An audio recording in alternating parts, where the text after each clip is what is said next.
James Webb space telescope. James Webb లేదా web అనేది అంతరిక్షంలో ఉండి పనిచేసే టెలిస్కోపు. దీన్ని హబుల్ స్పేస్ టెలిస్కోప్కు వారసురాలిగా రూపకల్పన చేశారు. జేమ్స్ వెబ్లో హబుల్ కంటే మెరుగైన ఇన్ఫ్రారెడ్ రిజల్యూషన్, సున్నితత్వం ఉన్నాయి. విశ్వంలో తొలి గెలాక్సీలు ఏర్పడడం వంటి కొన్ని సుదూర సంఘటనలను, వస్తువులను పరిశీలించడంతో సహా ఖగోళ శాస్త్రానికి, విశ్వం ఆవిర్భావానికి సంబంధించిన రంగాలలో విస్తృతమైన పరిశోధనలు దీని ద్వారా చేయవచ్చు. నక్షత్రాలు, గ్రహాల ఆవిర్భావాన్ని అర్థం చేసుకోవడం, బయటి గ్రహాలను, నోవాలను నేరుగా పరిశీలించడం మొదలైనవి జేమ్స్ వెబ్ ద్వారా కలిగే ఇతర ప్రయోజనాలు. జేమ్స్ వెబ్ ప్రాథమిక దర్పణాన్ని ఆప్టికల్ టెలిస్కోప్ ఎలిమెంట్ అంటారు. ఇది బెరీలియంతో తయారు చేసి, బంగారు పూత పూసిన 18 షట్కోణ ఫలకాలతో కూడుకున్న పెద్ద దర్పణం. దీని వ్యాసం 6.5 మీటర్లు. 2.4 మీటర్ల హబుల్ టెలిస్కోపు దర్పణం కంటే ఇది చాలా పెద్దది. హబుల్, సమీప అతినీలలోహిత, దృగ్గోచర, పరారుణ 0.1 నుండి 1 మైక్రోమీటర్ వర్ణపటంలోని వికిరణాన్ని గమనిస్తుంది. జేమ్స్ వెబ్ ఇంకా తక్కువ పౌన పున్యం ఫ్రీక్వెన్సీ లో దీర్ఘ తరంగదైర్ఘ్యం గల దృగ్గోచర కాంతి నుండి మధ్య పరారుణ 0.6 నుండి 28.3 మైక్రోమీటర్లు వరకు గమనిస్తుంది. దీనివలన ఇది హబుల్ చూడలేనంత దూరాన ఉన్న పురాతన వస్తువులను, చాలా ఎక్కువ రెడ్షిఫ్ట్ గల వస్తువులను గమనించగలదు. పరారుణంలో ఏ అడ్డంకులు లేకుండా పరిశీలించగలిగేందుకు గాను టెలిస్కోపును అతి శీతల పరిస్థితులలో ఉంచాలి. అందుచేత జేమ్స్ వెబ్ను అంతరిక్షంలో భూమి సూర్యుల L2 లాగ్రాంజియన్ బిందువు దగ్గర మోహరిస్తారు.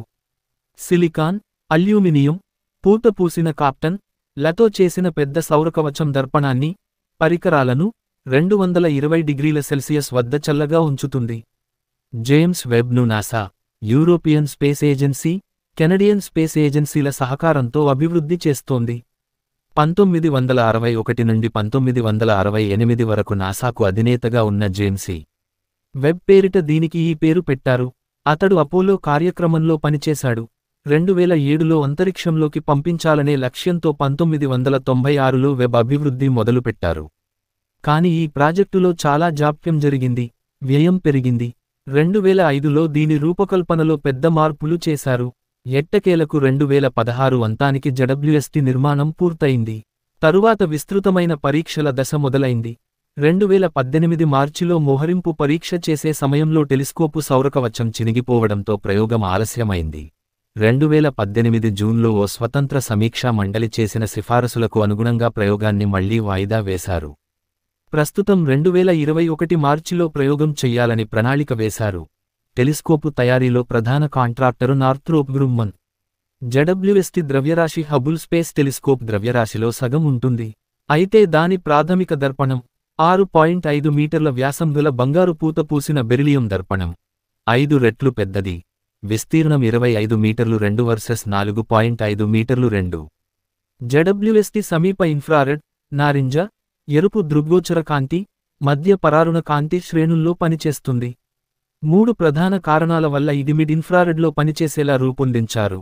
హై, రెడ్షిఫ్ట్ వస్తువుల ఉద్గారాలు పరారుణ బ్యాండులో ఎక్కువగా ఉంటాయి. శిథిలాల చక్రాలు, గ్రహాల వంటి చల్లని వస్తువులు పరారుణంలో చాలా బలంగా రేడియేషన్ను వెలువరిస్తాయి. మూడోది, భూమ్మీది టెలిస్కోపుల ద్వారా గాని, హబుల్ వంటి అంతరిక్ష టెలిస్కోపుల ద్వారా గాని ఈ బ్యాండ్ నుండి అధ్యయనం చేయడం కష్టం. భూమ్మీది టెలిస్కోపులు వాతావరణం ద్వారా చూడాలి. ఇది పరారుణ బ్యాండ్లలో అపారదర్శకంగా ఉంటుంది. వాతావరణం పారదర్శకంగా ఉన్న చోట కూడా నీరు, కార్బన్ డయాక్సైడ్, మీథేన్ వంటి రసాయన సమ్మేళనాలు భూవాతావరణంలో కూడా ఉన్నాయి కాబట్టి వీటి విశ్లేషణ కష్టతరమవుతుంది. హబుల్ వంటి ప్రస్తుత అంతరిక్ష టెలిస్కోపుల దర్పణాలు తగినంత చల్లగా లేనందువల్ల, హబుల్ దర్పణం ఉష్ణోగ్రత సుమారు 15 డిగ్రీల సెల్సియస్ 288 కే ఉంటుంది. స్వయంగా టెలిస్కోపే పరారుణ బ్యాండ్లలో రేడియేషను వెలువరిస్తుంది. ఈ కారణాన ఈ టెలిస్కోపులు పరారుణ బ్యాండ్లలో అధ్యయనం చేయలేవు. JWST భూమి సూర్యుల L2 లాగ్రేంజ్ పాయింట్ వద్ద భూమి నుండి సుమారు 15 లక్షలు కి.మీ. దూరాన పనిచేస్తుంది. హబుల్ భూమికి 550 కి.మీ. దూరాన, చంద్రుడు సుమారు 4 లక్షలు కి.మీ. దూరాన ఉన్నాయి. దీన్ని బట్టి JWST దూరాన్ని పోల్చి చూసుకోవచ్చు.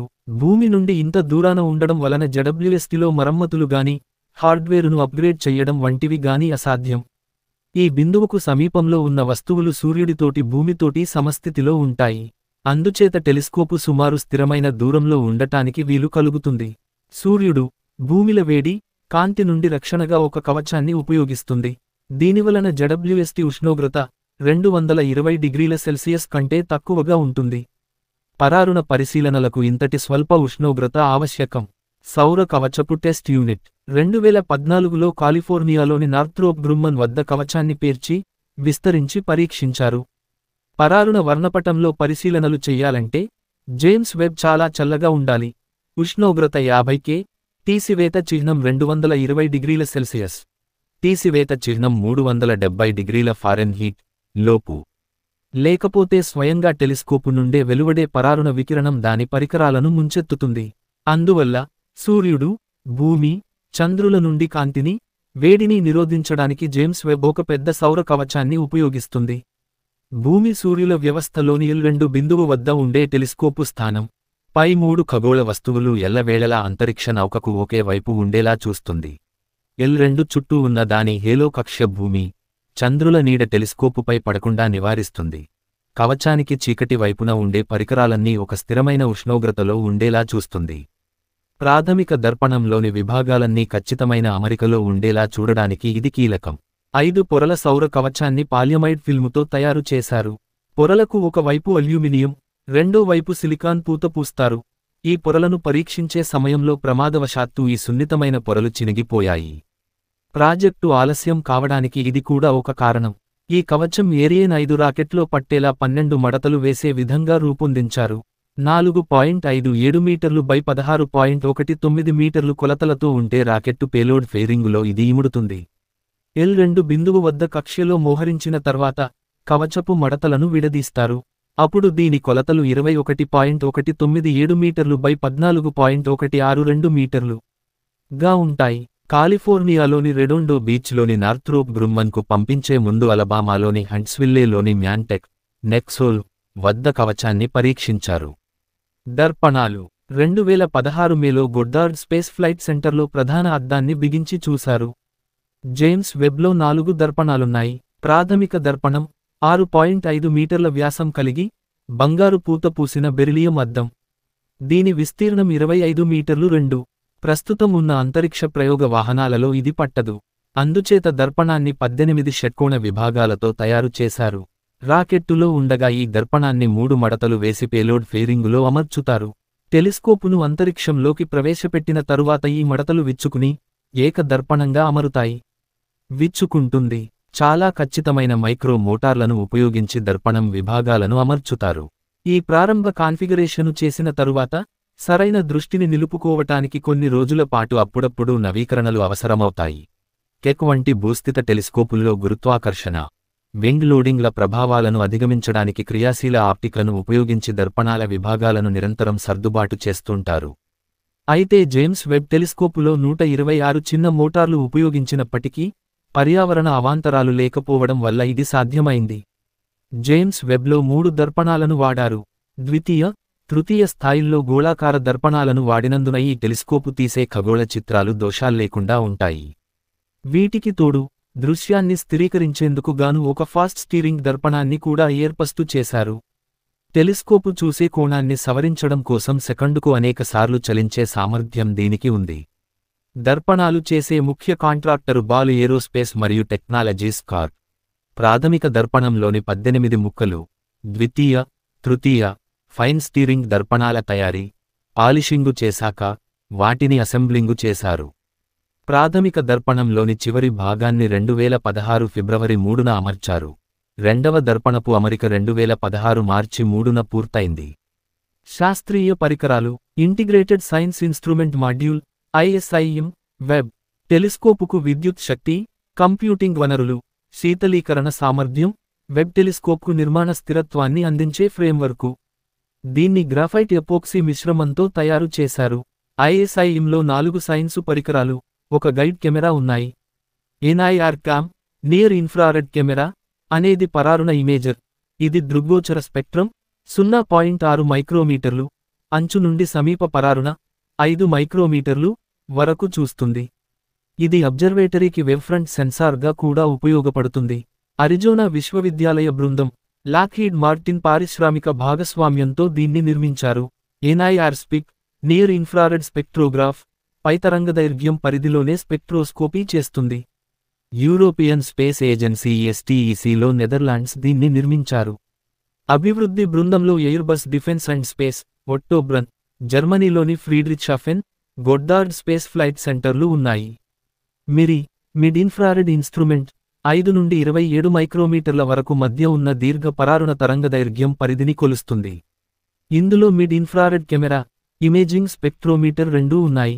మిరీను నాసా, యూరోపియన్ దేశాల కన్సార్టియం మధ్య సహకారంగా అభివృద్ధి చేశారు. దీనికి జార్జ్ రీక్, అరిజోనా విశ్వవిద్యాలయం, Gillian Wright, UK astronomy technology centre, Edinburgh, science and technology facility council STFC లో భాగంగా నాయకత్వం వహించారు. మిరి ఉష్ణోగ్రత 6 కెల్విన్ మించకూడదు. హీలియం గ్యాస్ మెకానికల్ కూలరీ చల్లదనాన్ని కలగజేస్తుంది. FGS, NIRISS, fine guidance sensor and infrared imager and slitless spectrograph, line of వ్యూను స్థిరీకరించడానికి ఉపయోగిస్తారు. సైన్సు పరిశీలనల సమయంలో అంతరిక్ష నౌక ఓరియంటేషన్ను నియంత్రించడానికి, ఇమేజ్ స్థిరీకరణ కోసం దర్పణాన్ని స్టీరింగ్ చెయ్యడానికి FGS కొలతలను వాడతారు. NIRISSను 0.85 మైక్రోమీటర్ల పరిధిలో ఇమేజింగుకు వాడుతారు. NIRISS, FGS రెండూ భౌతికంగా కలిసి ఉన్నందున వాటిని ఒకే యూనిట్గా భావిస్తారు గాని అవి పూర్తిగా భిన్నమైన ప్రయోజనాలు కలిగిస్తాయి.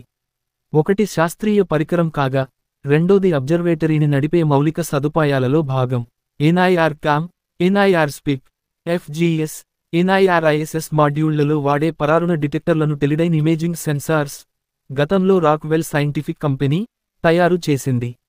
Integrated science instrument module, ISIM, command and data handling, ICDH లకు చెందిన ఇంజనీరింగ్ బృందాలు సైన్స్ సాధన, డేటా హ్యాండ్లింగ్ పరికరాల మధ్య డేటాను పంపడానికి స్పేస్వైర్ సాఫ్ట్వేరును ఉపయోగిస్తారు. ఇతర టెలిస్కోపులతో పోలిక. హబుల్ ప్రాథమిక అద్దంతో పోలిక. పెద్ద పరారుణ అంతరిక్ష టెలిస్కోప్ ఉండాలనే కోరిక దశాబ్దాల క్రితం నుండి ఉంది.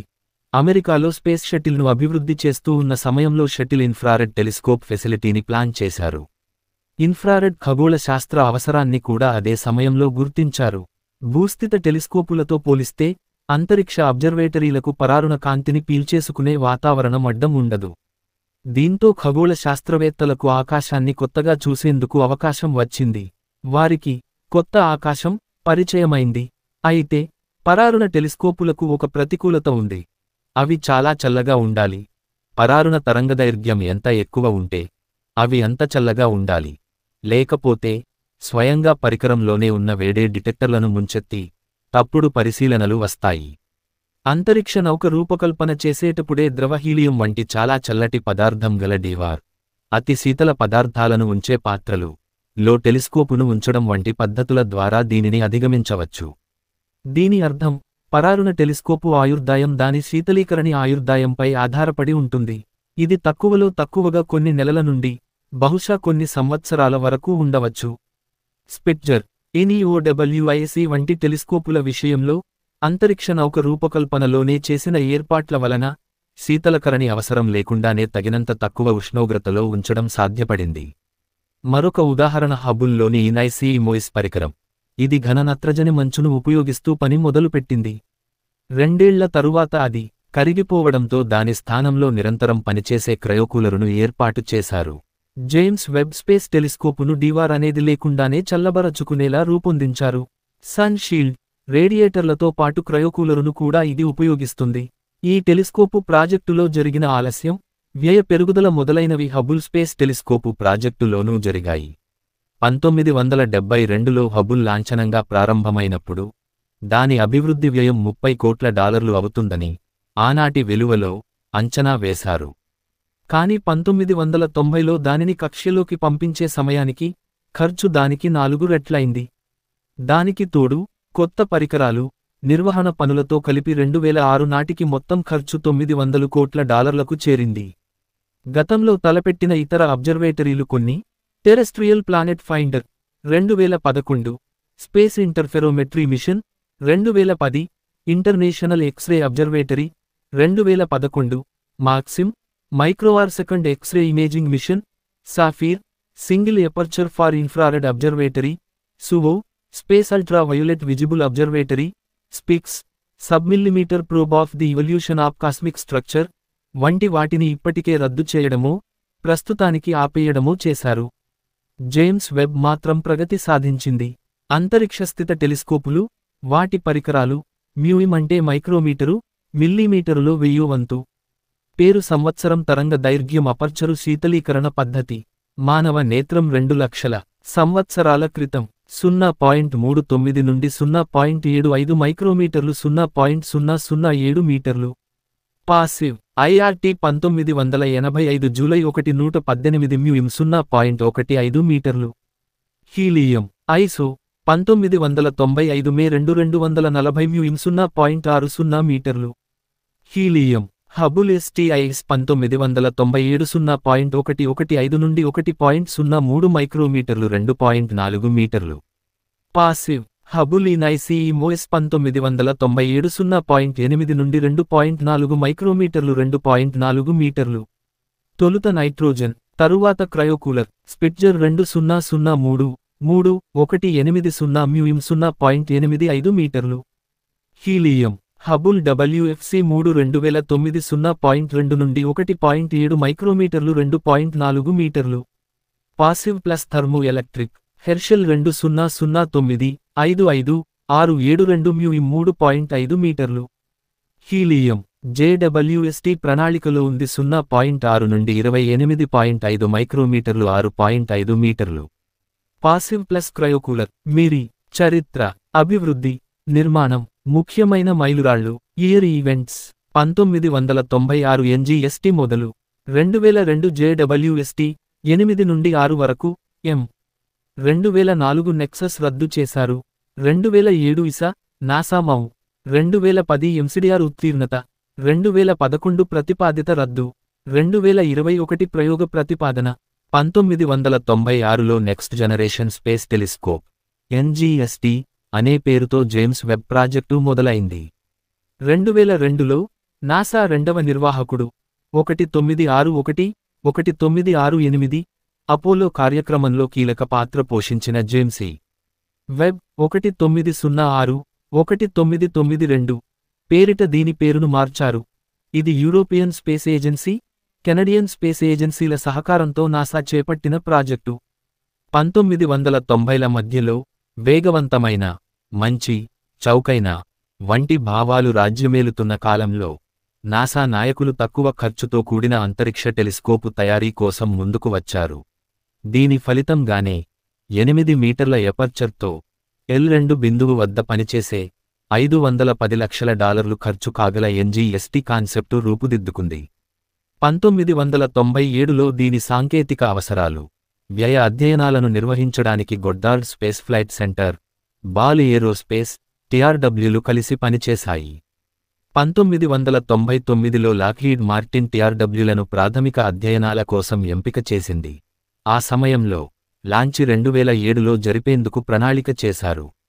కాని ఆ తరువాత లాంచి తేదీని చాలాసార్లు వాయిదా వేశారు. దర్పణపు 18 ముక్కల్లో ఒకటి. 2010 2003లో నాసా NGST కొరకు 24,824.8 మిలియన్ల ప్రైమ్ కాంట్రాక్టును TRWకి ఇచ్చింది. ఆ తరువాత దాని పేరును జేమ్స్ వెబ్ స్పేస్ టెలిస్కోప్గా మార్చారు. ప్రాథమిక దర్పణం 6.1 మీటర్లు గాను, లాంచి తేదీ 2010 గాను నిర్ణయించారు. ఆ సంవత్సరంలోనే TRWను నార్థ్రోప్ గ్రుమ్మన్ స్వాధీనం చేసుకుని నార్థ్రోప్ గ్రుమ్మన్ స్పేస్ టెక్నాలజీగా ఏర్పడింది. మేరీల్యాండ్, గ్రీన్బెల్ట్లోని నాసాకు చెందిన గొడ్డార్డ్ స్పేస్ ఫ్లైట్ సెంటర్ ఈ అబ్జర్వేటరీ ప్రాజెక్టు నిర్వహణకు నాయకత్వం వహిస్తోంది. James Webb space telescope project శాస్త్రవేత్తగా జాన్సీ మాథర్ ఉంటారు. అబ్జర్వేటరీ అభివృద్ధి, ఏకీకరణకు ప్రాథమిక కాంట్రాక్టరుగా నార్థ్రోప్ గ్రుమ్మన్ ఏరోస్పేస్ సిస్టమ్స్ పనిచేస్తుంది. అంతరిక్ష నౌకను అభివృద్ధి చేయడానికి, నిర్మించడానికి ఈ సంస్థ బాధ్యత వహిస్తుంది. ఇందులో అంతరిక్ష నౌక బస్, సన్షీల్డ్ రెండూ ఉంటాయి. ఆప్టికల్ టెలిస్కోప్ ఎలిమెంట్ OTE ను అభివృద్ధి చేయడానికి, నిర్మించడానికి బాల్ ఏరోస్పేస్కు ఉప కాంట్రాక్టు ఇచ్చారు. OTEని అంతరిక్ష నౌక bus, mid boom assembly MBA తో కలిపే డిప్లాయబుల్ టవర్ అసెంబ్లీ DTA ని నిర్మించడానికి నార్థ్రోప్ గ్రుమ్మన్ వారి ఏస్ట్రో ఏరోస్పేస్ బిజినెస్ యూనిట్కు కాంట్రాక్టు ఇచ్చారు. ఇది సౌర కవచాన్ని కక్ష్యలో అమర్చడానికి సహాయపడుతుంది. Integrated science instrument module ISIM ను అందించే బాధ్యత గొడ్డార్డ్ స్పేస్ ఫ్లైట్ సెంటర్ ది. 2005 వసంతకాలంలో వెల్లడైన వ్యయ వృద్ధి వలన 2005 ఆగస్టులో పునఃప్రణాళిక చెయ్యాల్సి వచ్చింది. ఏకీకరణలోనూ పరీక్ష ప్రణాళికలలోనూ చేసిన గణనీయమైన మార్పులు, ప్రయోగానికి జరిగే 22 నెలల ఆలస్యం, 2011 నుండి 2013కు 1.7 మైక్రోమీటర్ల కన్నా తక్కువ తరంగదైర్ఘ్యం వద్ద పరిశీలనాత్మక మోడ్ల కోసం సిస్టమ్ స్థాయి పరీక్షను తొలగించడం వంటివి ప్రణాళికలో చేసిన ముఖ్యమైన మార్పులు. అబ్జర్వేటరీ ఇతర ప్రధాన లక్షణాలేమీ మారలేదు. పునఃప్రణాళిక తరువాత 2006 ఏప్రిల్లో ఈ ప్రాజెక్టుపై ఒక స్వతంత్ర సమీక్ష నిర్వహించారు. సాంకేతికంగా ప్రాజెక్టు పటిష్టంగా ఉందని ఈ సమీక్ష తేల్చింది. కాని నాసాలో నిధుల విడుదల దశలను మార్చాల్సిన అవసరం ఉందని చెప్పింది. నాసా తన దశల వారీ బడ్జెట్లను తదనుగుణంగా మార్చింది. 2005 పునఃప్రణాళికలో ఈ ప్రాజెక్టు పూర్తి జీవిత కాలవ్యయం సుమారు $4.5 బిలియన్ అంచనా వేశారు. రూపకల్పన, అభివృద్ధి, ప్రయోగం, ఆరంభం కోసం సుమారు $3.5 కోట్ల, 10 ఏళ్ల కార్యకలాపాల కోసం సుమారు $1.0 కోట్ల ఇందులో భాగం. ఇస $310 లక్షల, కెనడియన్ స్పేస్ ఏజెన్సీ $39 లక్షల కెనడియన్ డాలర్లు ప్రాజెక్టుకు కేటాయించాయి. 2007 జనవరిలో చేసిన సమీక్షలో ఈ ప్రాజెక్టులోని 10 సాంకేతిక అభివృద్ధి అంశాలలో 9 విజయవంతంగా ఆమోదం పొందాయి. ప్రాజెక్టులోని రిస్కులను గణనీయంగా తగ్గించగల స్థాయికి ఈ సాంకేతికతలు పరిణతి చెందాయని భావించారు. మిగిలిన ఒక్క సాంకేతిక అభివృద్ధి అంశం, మిరీ క్రయోకూలర్, దాని సాంకేతిక పరిపక్వ మైలురాయిని 2007 ఏప్రిల్లో చేరుకుంది. ఈ సాంకేతిక సమీక్షతో ప్రాజెక్టు ప్రారంభ దశ ముగిసింది. ఆ తరువాత ప్రాజెక్టు దాని వివరణాత్మక రూపకల్పన దశ C లోకి వెళ్ళింది. 2007 మే నాటికి ఖర్చులు లక్ష్యానికి అనుగుణంగానే ఉన్నాయి. 2008 మార్చిలో ప్రాజెక్టు తన ప్రిలిమినరీ డిజైన్ రివ్యూ PDR ను విజయవంతంగా పూర్తి చేసింది. 2008 ఏప్రిల్లో ప్రాజెక్టు నాన్ అడ్వకేట్ సమీక్ష ఆమోదం పొందింది. 2009 మార్చిలో ఇంటిగ్రేటెడ్ సైన్స్ ఇన్స్ట్రుమెంట్ మాడ్యూల్, 2009 అక్టోబరులో ఆప్టికల్ టెలిస్కోప్ ఎలిమెంట్, 2010 జనవరిలో సౌరకవచాల సమీక్షలు పూర్తయ్యాయి. 2010 ఏప్రిల్లో telescope mission critical design review MCDR లోని సాంకేతిక భాగం ఆమోదం పొందింది. MCDRను దాటడం అంటే ఈ అబ్జర్వేటరీ దాని మిషన్ కోసం అన్ని సైన్స్, ఇంజనీరింగ్ అవసరాలను తీర్చగలదనేందుకు సూచిక. గతంలో చేసిన అన్ని డిజైన్ సమీక్షలు MCDRలో భాగమే. MCDR తరువాత నెలల్లో independent comprehensive review panel project షెడ్యూలును సమీక్షించింది. ఈ సమీక్షలో ప్రయోగాన్ని 2015లో జరపాలని, బాగా ఆలస్యమైతే 2018 చివరిలో జరగాలని తలపెట్టారు. 2010 నాటికి జేమ్స్ వెబ్ పని షెడ్యూలు ప్రకారమే జరుగుతున్నప్పటికీ దానిపై పెరుగుతున్న ఖర్చులు ఇతర ప్రాజెక్టులపై ప్రభావం చూపాయి. 2011 నాటికి JWST ప్రాజెక్టు తుది రూపకల్పన, తయారీ దశలో దశ C ఉంది. డిజైన్, నిర్మాణం, ప్రతిపాదిత ఆపరేషన్లలోని ప్రతి అంశాన్ని వివరంగా సమీక్షిస్తూ వచ్చారు. ఈ ప్రాజెక్టు ద్వారా కొత్త సాంకేతికతలు వెలుగు చూశాయి. ఇంత పెద్ద టెలిస్కోపును ఇంత తక్కువ ద్రవ్యరాశితో నిర్మించడం సాధ్యమేనా అన్న సంగతి 1990ల నాటికి శాస్త్రవేత్తల ఊహల్లోనే లేదు. ప్రాథమిక దర్పణపు షట్కోణ విభాగాల అసెంబ్లీ 2015 నవంబరులో మొదలైంది. దీన్ని రోబోటిక్ ఆర్మ్ ద్వారా జచేశారు. 2016 ఫిబ్రవరిలో ఇది పూర్తయింది. వెబ్ టెలిస్కోపు తుది నిర్మాణం 2016 నవంబరులో పూర్తయింది. తరువాత విస్తృతమైన పరీక్షలు ప్రారంభమయ్యాయి. 2018 మార్చిలో మోహరింపును పరీక్షించే సమయంలో టెలిస్కోపు సౌర కవచం చినిగిపోవడంతో జేమ్స్ వెబ్ ప్రయోగాన్ని 2020 మే వరకు వాయిదా వేయాల్సి వచ్చింది. ఆ తరువాత జరిగిన స్వతంత్ర సమీక్షలో వేసిన అంచనాల ఆధారంగా 2018 జూన్లో నాసా జేమ్స్ వెబ్ లాంచిని మరో 10 నెలలు ఆలస్యం చేసి 2021 మార్చిలో లాంచి చెయ్యాలని తలపెట్టింది. ప్రాజెక్టులో 344 సింగిల్ పాయింట్ వైఫల్య సంభావ్యతలు ఉన్నాయని ఆ సమీక్షలో కనుగొన్నారు. వీటిలో ఏ ఒక్కదాని వల్లనైనా మొత్తం ప్రాజెక్టు ఆగిపోతుంది. 2019 ఆగస్టులో టెలిస్కోపు యాంత్రిక ఏకీకరణ పూర్తయింది. తొలి ప్రణాళిక ప్రకారం ఎప్పుడో 12 సంవత్సరాల క్రితం 2007లోనే చేయవలసిన పని ఇది. ఖర్చు, షెడ్యూల్ సమస్యలు, అప్పటి ప్రయోగ ప్రణాళిక ఖర్చులు. ఇయర్ అనుకున్న ప్రయోగం బడ్జెట్ ప్రణాళిక బిలియన్ డాలర్లు 1997 2007 0.5 1998 2007 1 1999 2007 నుండి 2008 వరకు 1 2000 2009 1.8 2002 2010 2.5 2003 2011 2.5 2005 2013 3 2006 2014 4.5 2008 preliminary design review 2008 2014 5.1 2010 critical design review 2010 2015 నుండి 2016 వరకు 6.5 2011 2018 8.7 2013 2018 8.8 2017 2019 8.8 2018 2020 దీనికంటే ఎక్కువ లేదా సమానం 8.8 2018 2021 9.66 ప్రయోగ వాహనాన్ని నిర్ణయించడంలో ఆలస్యం అనుకోని పరిస్థితుల కోసం అదనపు నిధులను జోడించడం వంటి బయటి కారణాల వలన WSTకి వ్యయం పెరగడం ఆలస్యం అవడం వంటి చరిత్ర ఉంది 2006 నాటికి జేమ్స్ వెబ్ను అభివృద్ధి చేయడానికి $1 బిలియన్ ఖర్చు చేశారు. ఆ సమయానికి మొత్తం బడ్జెట్ $4.5 బిలియన్ ఉంది. నేచర్ జర్నల్లో 2006లో వచ్చిన ఒక కథనంలో 1984లో స్పేస్ సైన్స్ బోర్డ్ చేసిన ఒక అధ్యయనంలో మలితరం పరారుణ అబ్జర్వేటరీకి $4 బిలియన్ 2006 నాటి డాలరు లెక్కల ప్రకారం సుమారు $7 బిలియన్ ఖర్చవుతుందని అంచనా వేసినట్లు రాసింది. 2019 అక్టోబరు నాటికి 2021లో అంతరిక్షంలోకి ప్రయోగించే అంచనాతో ప్రాజెక్టు అంచనా వ్యయం $10 బిలియన్లకు చేరుకుంది. టెలిస్కోపుకు మొదట $1.6 బిలియన్ల వ్యయం అవుతుందని అంచనా వేశారు. అయితే వ్యయ అంచనా అభివృద్ధి జరిగే సమయంలో పెరుగుతూ పోయింది. 2008లో నిర్మాణం అధికారికంగా మొదలయ్యే సమయానికి సుమారు $5 బిలియను చేరుకుంది.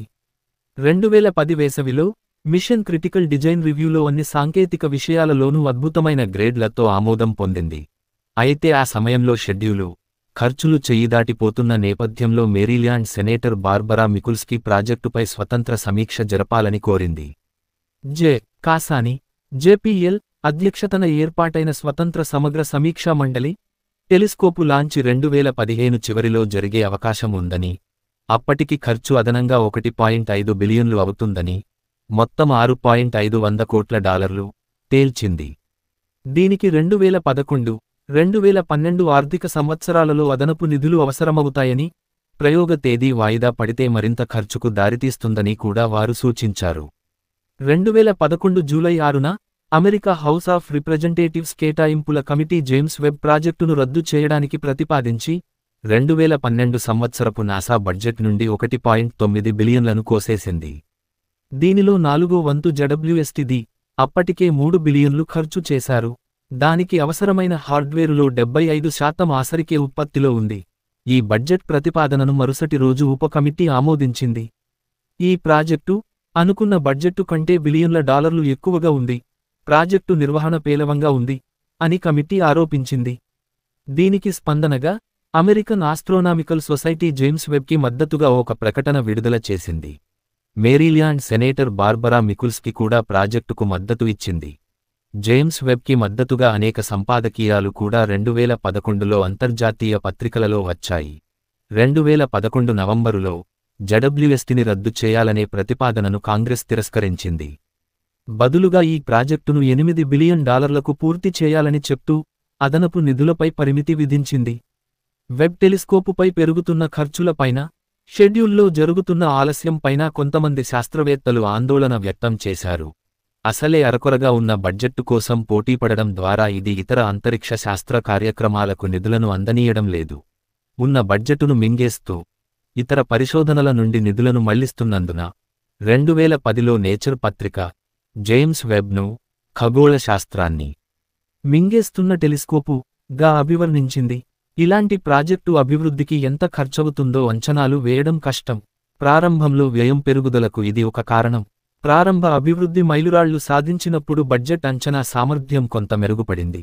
2010ల మధ్య నాటికి అమెరికా వాటాగా $8.8 బిలియను వ్యయం అవుతుందని అంచనా వేశారు. 2007లో ఇస సహకారం సుమారు €350 మిలియను.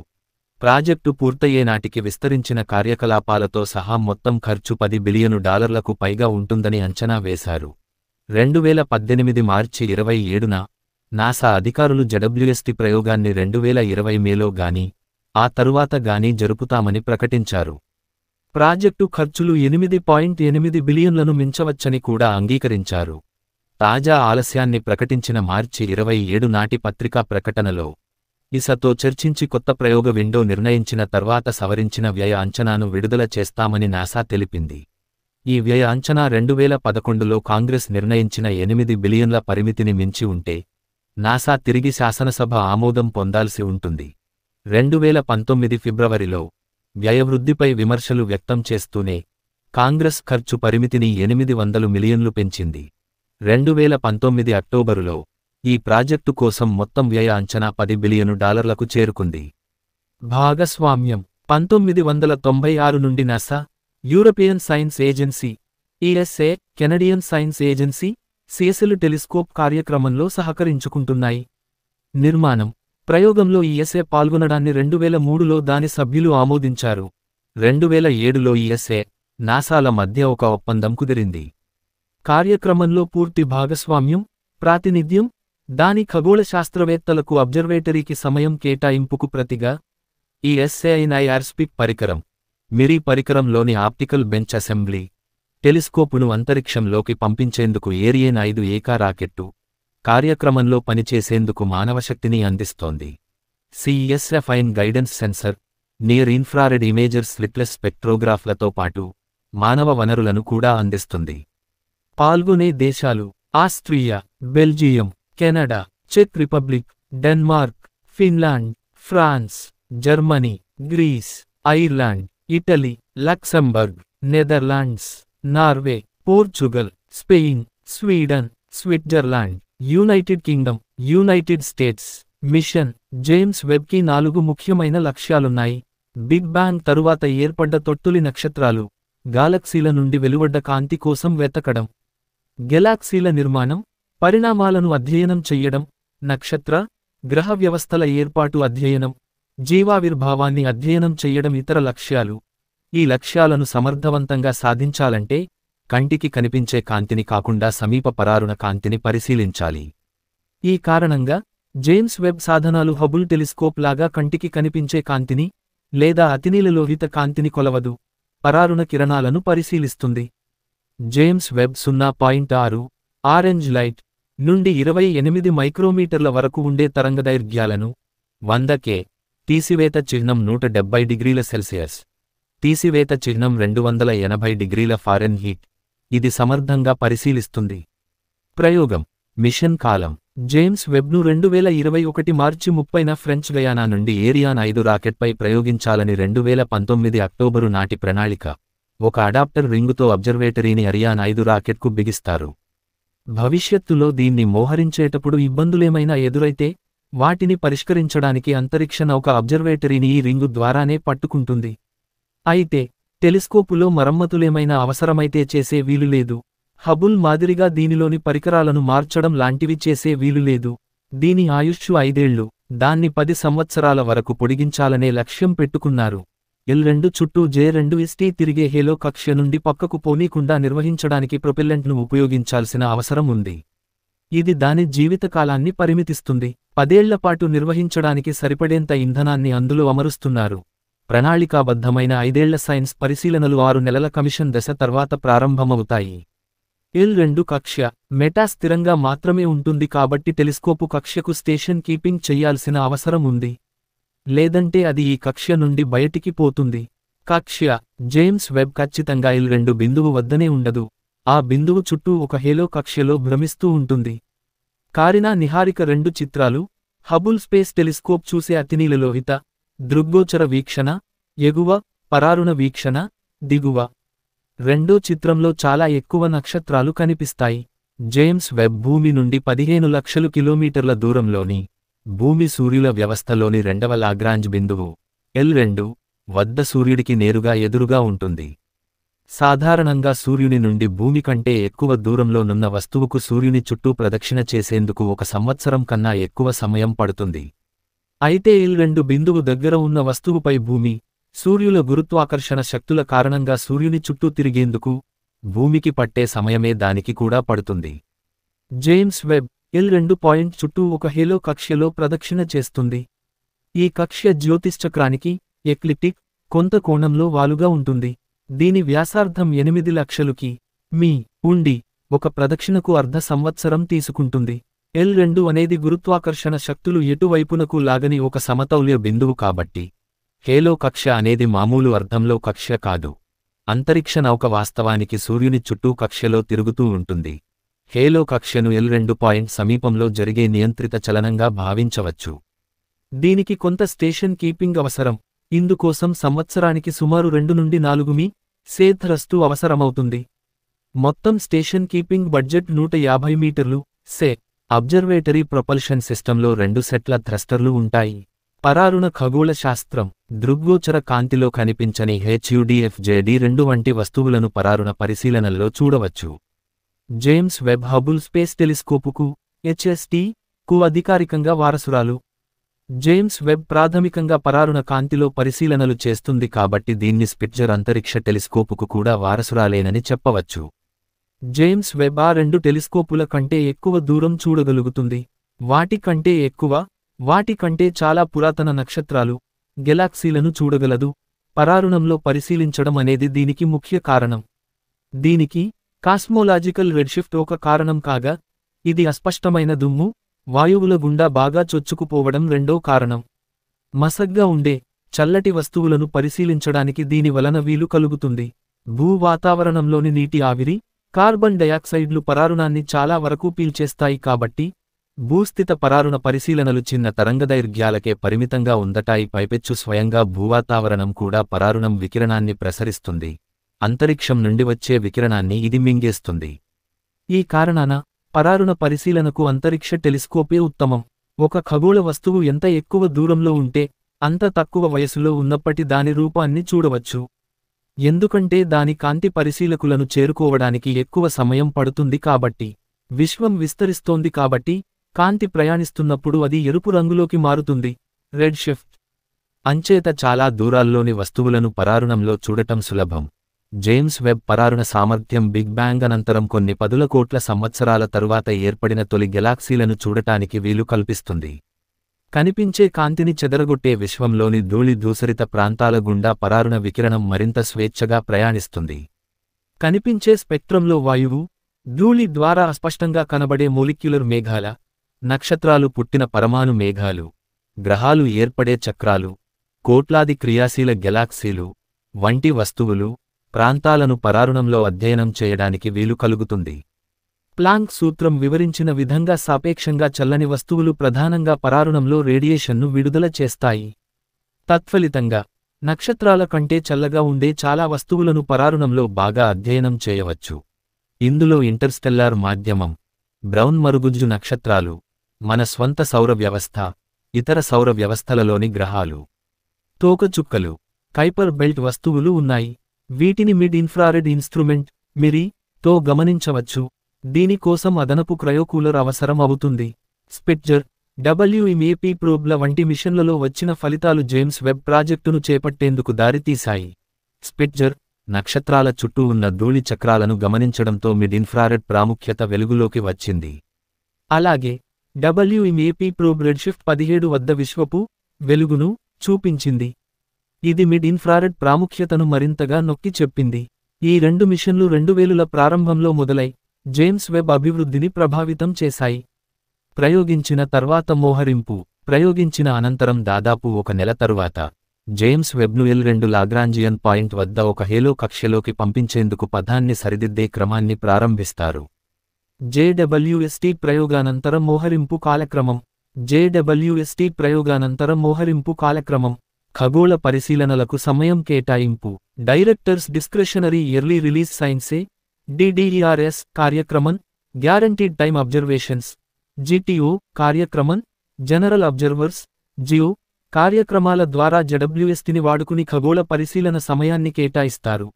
అబ్జర్వేటరీ కోసం హార్డ్వేర్, సాఫ్ట్వేర్ భాగాలను అభివృద్ధి చేసిన శాస్త్రవేత్తలకు జిటిఓ కార్యక్రమం ద్వారా సమయాన్ని హామీగా ఇస్తారు.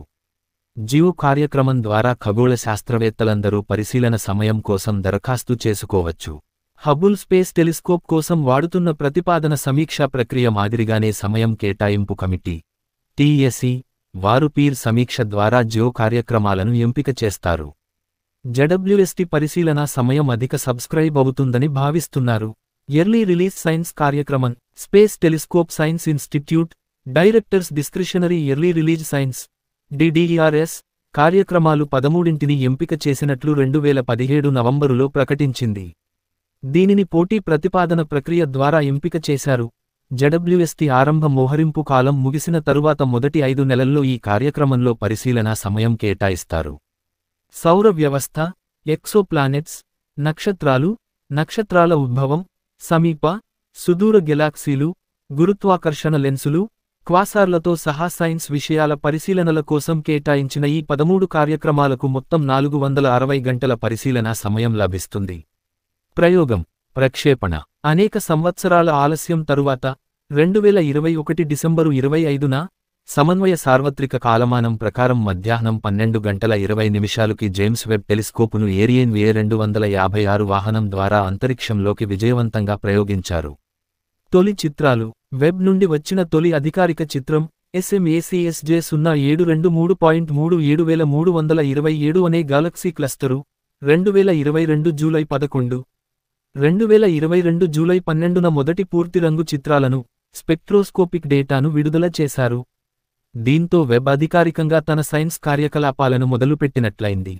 అమెరికా అధ్యక్షుడు జో బిడెన్ 2022 జూలై 11న నెబ్ పంపించిన డీప్ ఫీల్డ్ అనే మొట్టమొదటి చిత్రాన్ని విడుదల చేశాడు. జూలై 12న నాసా మరిన్ని చిత్రాలను విడుదల చేసింది. ఆ చిత్రాలు ఇవి: కారినా నెబ్యులా, NGC 3324 అనే నక్షత్రాలకు జన్మనిస్తున్న యువ ప్రాంతం. భూమి నుండి 8500 కాంతి సంవత్సరాల దూరంలో ఉన్న ఈ ప్రాంతంలోని ఖగోళ పర్వత శిఖరాలను ఈ చిత్రంలో చూపించింది. వాస్ప్ 96b భూమి నుండి 1120 కాంతి సంవత్సరాల దూరంలో ఉన్న నక్షత్రం చుట్టూ పరిభ్రమిస్తున్న ఒక పెద్ద వాయు గ్రహపు వాతావరణ విశ్లేషణను, అక్కడ నీటి ఉనికిని చూపించే చిత్రం. సదరన్ రింగ్ నెబ్యులా భూమి నుండి 2500 కాంతి సంవత్సరాల దూరంలో ఉన్న అంతరించే దశలో ఉన్న నక్షత్రం వెదజల్లుతున్న వాయు ధూళి మేఘాలను చూపించింది. స్టెఫాన్స్ క్వింటెట్ 5 గాలక్సీలున్న చిత్రం. ఇందులో వాయు ధూళి మేఘాలు ఢీకొంటూ నక్షత్రాలు జన్మిస్తున్న దృశ్యముంది. మధ్యలో ఉన్న 4 గాలక్సీలు భూమి నుండి 29 కోట్ల కాంతి సంవత్సరాల దూరంలో ఉన్నాయి. SMACSJ 073.37327 వెబ్ తొలి డీప్ ఫీల్డ్ చిత్రం. ఇది భూమి నుండి 460 కోట్ల కాంతి సంవత్సరాల దూరంలో ఉన్న ప్రాంతపు చిత్రం. ఇంకా దూరంగా 1310 కోట్ల కాంతి సంవత్సరాల దూరంలో ఉన్న గాలక్సీలు కూడా ఇందులో కనిపిస్తున్నాయి.